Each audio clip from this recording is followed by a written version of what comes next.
Hola a todos. Les saluda el doctor Gastón Arce, miembro de la Cátedra de Estudios del curso de Métodos y Técnicas de Investigación de la Universidad de Costa Rica.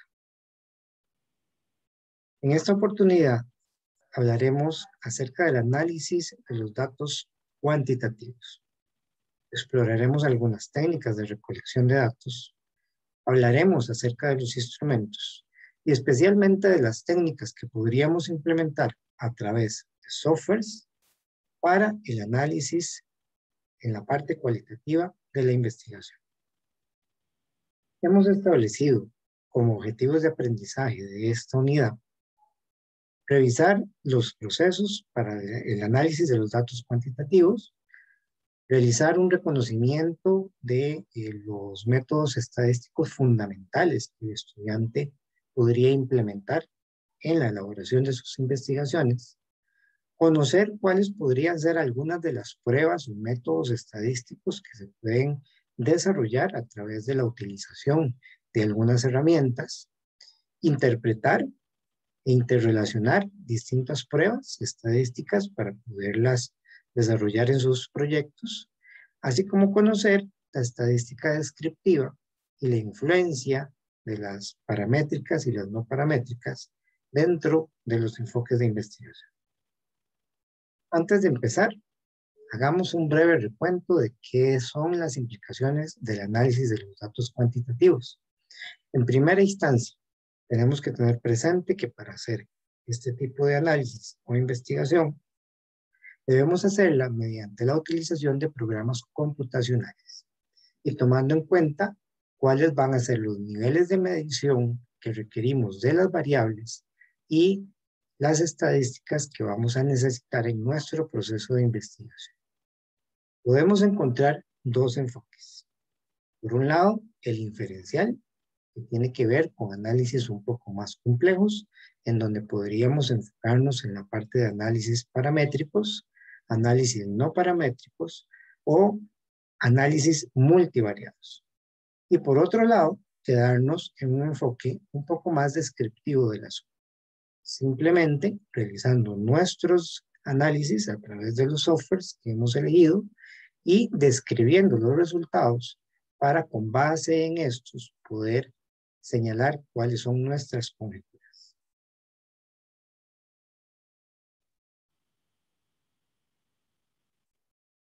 Cuando ya tenemos esto definido, debemos entonces establecer cuál es el procedimiento que se debe seguir para poder realizar el análisis cuantitativo de los datos.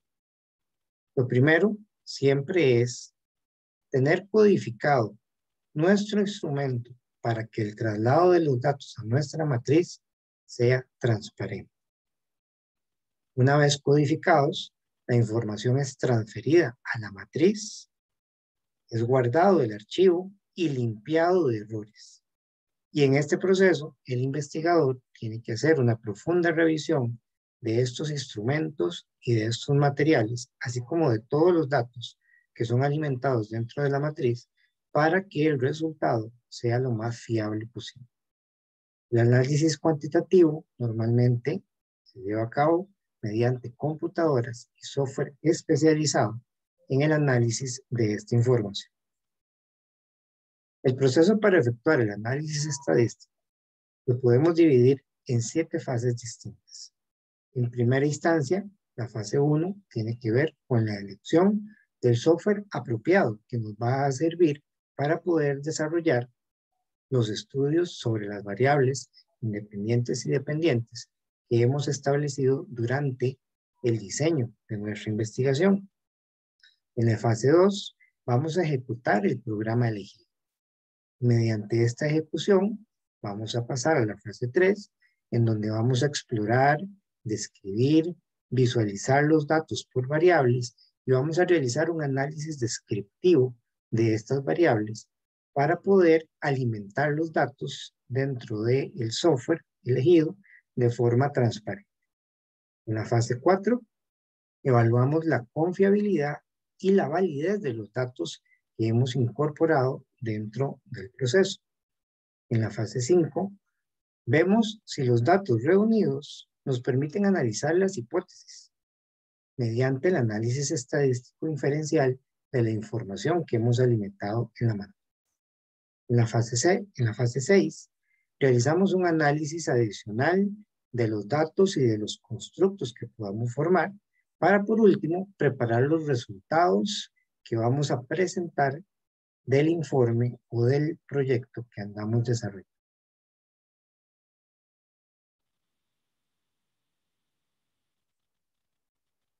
Son varias las posibilidades que el investigador tiene para elegir un programa adecuado a su investigación.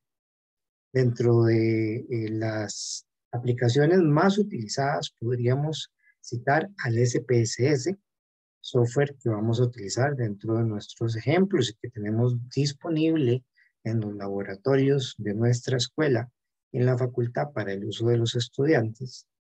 Otras aplicaciones como el Minitab, el Statix, el StaticSAS y el Stats, que son aplicaciones que pueden también ofrecer una gran variedad de opciones para el análisis adecuado de la información. Acá podemos observar dos de las aplicaciones que hemos citado. Como podrán ver, su interfaz es muy similar a la interfaz utilizada por el Excel o incluso por el Access, en el sentido de que se manejan como una matriz de datos o una base de datos, la cual me permitirá hacer análisis estadísticos prealimentados y generar resultados de forma automática que podré cargar en mis documentos. En primera instancia, tenemos la interfaz del SPSS, la aplicación que utilizaremos en uno de nuestros ejercicios, y también la interfaz del Stats.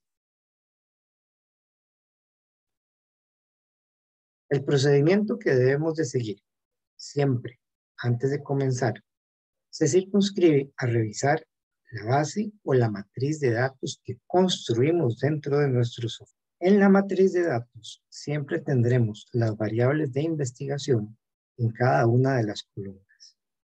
En otras palabras, si para poder hacer nuestro estudio, por ejemplo, quisiéramos sectorizar a nuestra muestra entre el sexo, el lugar donde vive y alguna otra variable de investigación, cada una de estas aparecería de forma columnar, asignándole, por ejemplo, la columna primera o la columna A al sexo, la segunda columna a el lugar donde vive y así sucesivamente. En nuestro instrumento tendremos codificadas las posibles respuestas que el encuestado o la persona que nos facilita la información nos proveerá. En este sentido, si por ejemplo las opciones para sexo eran, por ejemplo, hombre o mujer, una codificación apropiada sería 1 y 2 o 0 y 1 según corresponde. De esta forma, nos garantizamos que al momento de incorporar los datos dentro de la matriz, solo debemos incorporar en las filas que representan cada caso, cada encuestado o cada participante dentro del estudio. Para la columna primera, que es la variable sexo, colocaremos un 1, un 0, dependiendo de cuál sea el caso de esta entrevista. De esta forma, trabajan prácticamente todos los softwares a la hora de montar la matriz y alimentar los datos dentro de la matriz.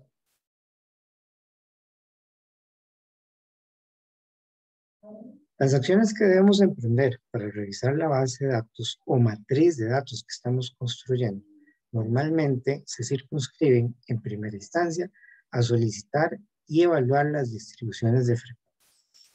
Las frecuencias son o representan la cantidad de veces dentro de todos los datos que hemos alimentado que se repiten los números que representan códigos dentro de nuestra matriz de evaluación.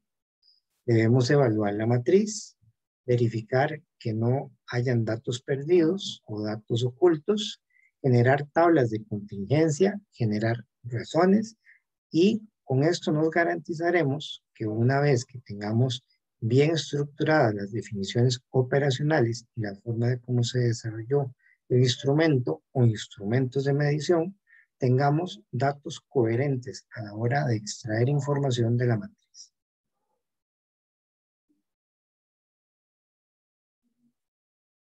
Una vez que hayamos realizado esta primera fase, debemos también indicarle al programa cómo se deben agrupar los ítems indicados en cada variable de estudio. No necesariamente cada variable en la matriz se debe evaluar de forma aislada. Podría ser que varias de ellas que representan diferentes preguntas en nuestro estudio conformen un constructo, de forma tal que cuando estos constructos son desarrollados, tienen que combinarse los resultados o los datos que hemos logrado identificar producto de nuestra investigación para poder tener una respuesta a este constructo o a esta variable de la matriz que tratamos de investigar.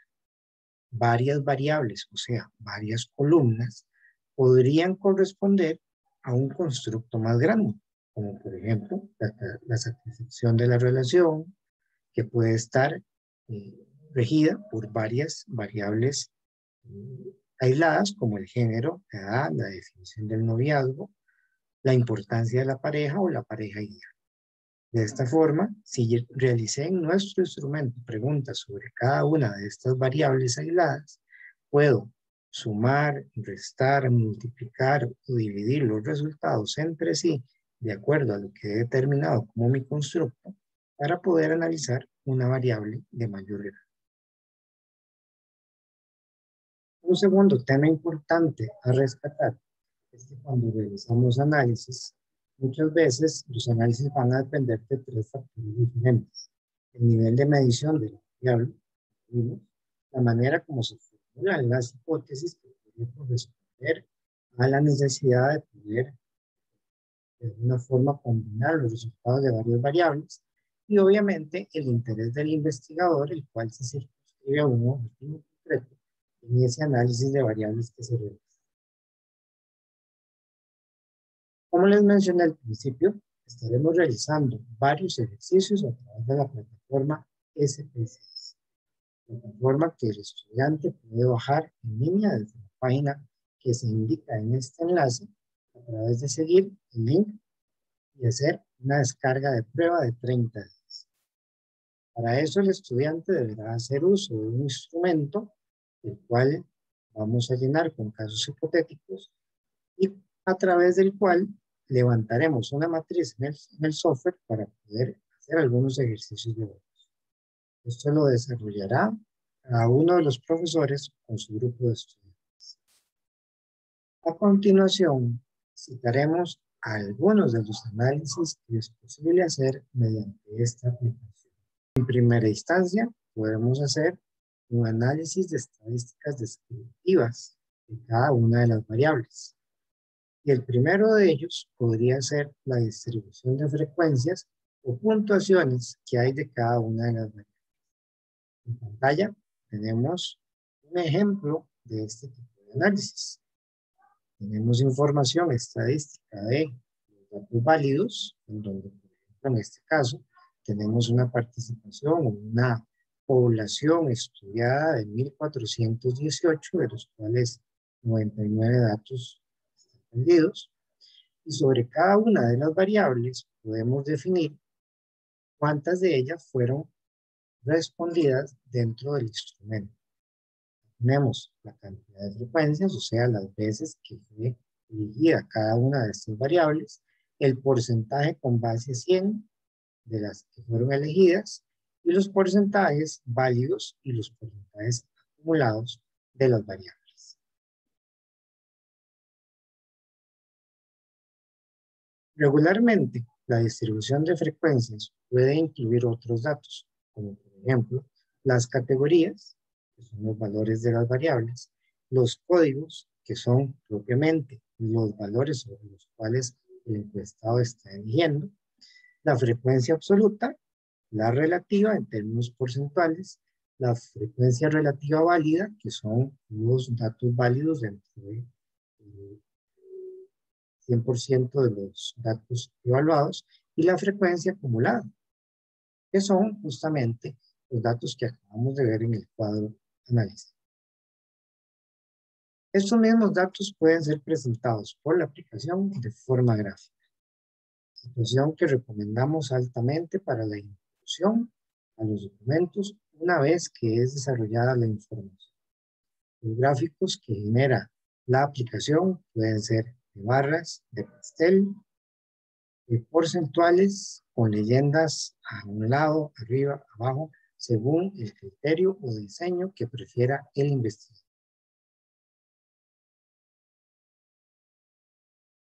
Otra alternativa para graficar distribuciones es, por ejemplo, usar los polígonos de frecuencias, como el que vemos en este momento en pantalla, en donde podemos definir para una variable cuántas veces fue elegida y poder entonces establecer un promedio con base en estas frecuencias.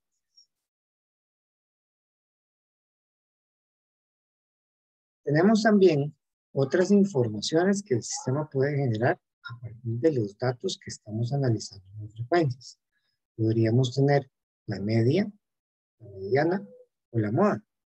Todas funciones estadísticas que nos permiten obtener inferencias o hacer análisis con base en los resultados que hemos obtenido de todos los datos que estamos analizando.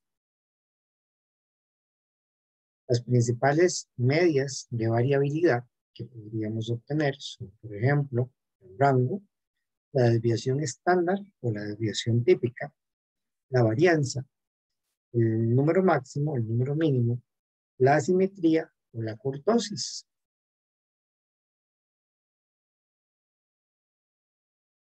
También podríamos obtener razones y tasas.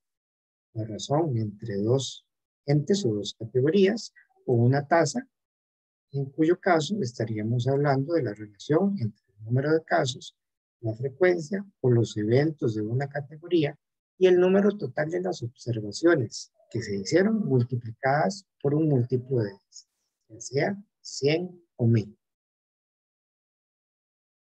Podemos también analizar la determinación de la confiabilidad o fiabilidad de nuestros datos, para lo cual el sistema nos permite establecer la media de estabilidad, que es un test de confiabilidad, o el método de formas alternativas o parámetros. Ambos dos que nos permiten establecer un coeficiente de correlación que me va a permitir medir cuál es la fiabilidad de los resultados que estamos obteniendo. Tenemos también la posibilidad de utilizar el método de mitades partidas, que también nos establece un coeficiente de correlación, o la medida de coherencia o consistencia interna, conocida como el alfa de Cronbach, y los coeficientes KR20 o KR21 de Kuder y Richardson, que también son instrumentos que nos permiten establecer el margen de fiabilidad de la información que estamos obteniendo. Las medidas de coherencia o consistencia interna normalmente se miden de 0 a 1, en donde en cuanto más nos acercamos al 1, estamos en presencia de una confiabilidad perfecta. Y en cuanto más nos acercamos al 0, estaríamos en presencia de un rango menor de confiabilidad de los resultados o de las inferencias que podemos generar a través del análisis de los datos. Otros indicadores de fiabilidad a los cuales tenemos acceso son, por ejemplo, la correlación ítem-indicador mediante una escala completa, o, por ejemplo, la capacidad de discriminación a través del uso del sistema para poder eliminar alguna variable que nos esté creando un efecto adverso sobre el análisis que podemos hacer. Tenemos también instrumentos como la validez del constructo, o eigenvalores o eigenvectores, que se miden a través del análisis de los factores y la correlación entre las distintas dimensiones que podemos dinamizar y estructurar a través de distintos componentes. Una vez hechos nuestros análisis, podemos hacer las pruebas a nuestras hipótesis. Para eso hay que determinar si la hipótesis poblacional es congruente con los datos que hemos obtenido. En otras palabras, si el planteamiento que habíamos hecho al principio de nuestra investigación es posible comprobarlo a través de la información que hemos recabado. Esto se logra a través del análisis de la distribución muestral que en sí misma es un conjunto de valores sobre una estadística calculada de todas las muestras posibles que han sido determinadas en la población en esto. También podemos hacer el análisis de significancia. Este es el nivel de probabilidad de que nos estemos equivocando y que fija de manera prioritaria o a priori el investigador en el momento en el que realiza sus análisis.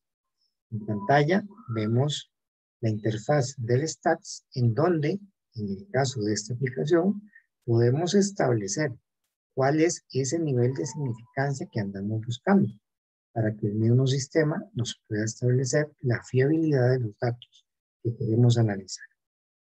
En este proceso, también se pueden cometer muchos errores a la hora de tratar de probar nuestras hipótesis. Por ejemplo, podríamos dar una hipótesis como verdadera, sin que necesariamente esta decisión sea correcta. También podría ser que rechacemos una hipótesis como falsa, cuando la decisión debía también considerarse como correcta. Aceptar una hipótesis falsa, conocida como menor error de tipo 2 o error beta, también es una constante dentro de los errores de investigación. Y rechazar una hipótesis verdadera, conocida como error del tipo 1 o error alfa, es otra de las constantes de investigación que comúnmente pueden ocurrir.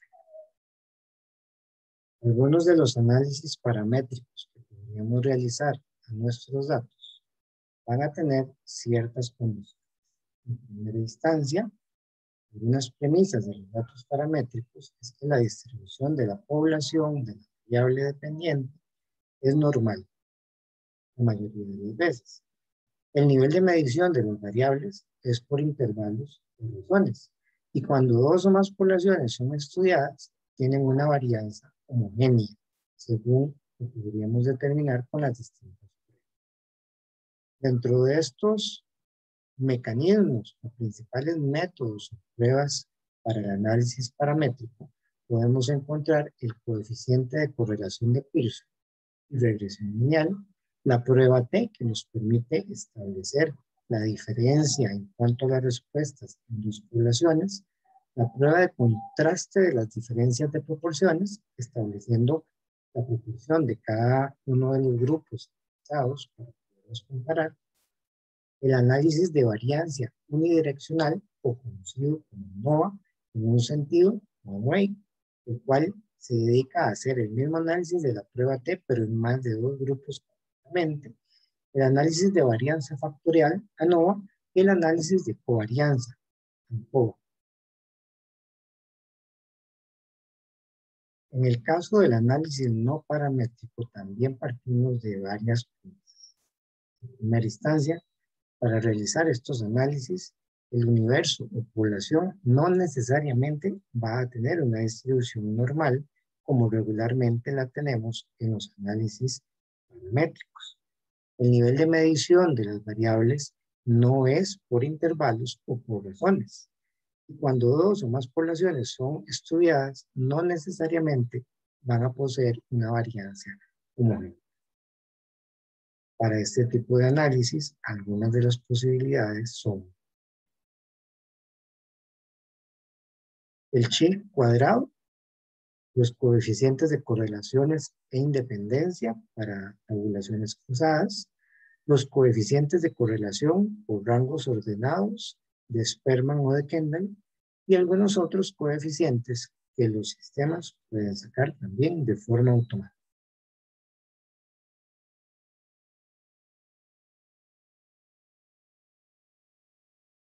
Existen otros coeficientes que también podríamos utilizar, como el eta, el visceral por rangos, el visceral puntual o el tetrajórico.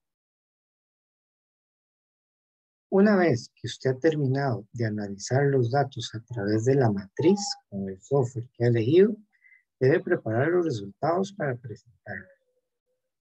En este proceso, usted debe revisar cada resultado, organizar los resultados para que primero aparezcan la información descriptiva con su coeficiente de confiabilidad y la validez o inferencia con la que lo desarrolló. De seguido, debe cotejar los diferentes resultados para medir la congruencia entre los resultados que ha obtenido. Priorizar la información más valiosa siempre es importante dentro de este proceso para que el lector tenga una noción clara de cuáles son los resultados más importantes. Por otro lado, debe copiar y formatear las tablas en el programa con el cual se elaboró el reporte de investigación. Eso a fin de que no quede información que después se pueda malinterpretar. Posteriormente debe comentar y describir brevemente la esencia de lo analizado, los valores, las tablas, los diagramas y los gráficos, para que el lector pueda entenderlos claramente. Volver a revisar los resultados y elaborar su reporte de investigación. En esta presentación hemos comentado para que usted conozca cuáles son los distintos posibles análisis que puede hacer de los datos cuantitativos. En la presentación que encontrará usted en el aula, podrá encontrar un poco más de información de cómo se resuelven, se alimentan en el sistema o se interpretan los resultados. Les doy las gracias por la atención prestada a esta cápsula informativa de la Cátedra de Métodos de Investigación de la Universidad de Costa Rica.